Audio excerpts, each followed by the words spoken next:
ಅಮ್ಮ ಒಂದು ಹಾಡು ಹೇಳಮ್ಮ. ಮೂಡಲ ಮನೆಯ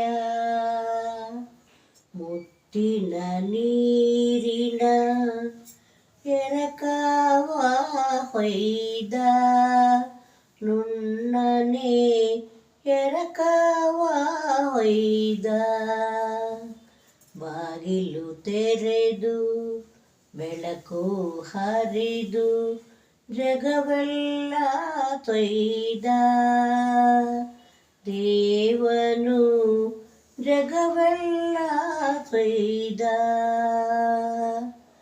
ಗಿಡಗಂಟೆಗಳ ಕೊರಳೊಳಗಿಂದ ಹಕ್ಕಿಗಳ ಹಾಡು ಮೊಳಗಿತು ಹಕ್ಕಿಗಳ ಹಾಡು ಬಾಗಿಲು ತೆರೆದು ಬೆಳಕು ಹರಿದು ಜಗವೆಲ್ಲ ತೊಯ್ದ ದೇವನು ಜಗವೆಲ್ಲ ತೊಯ್ದ.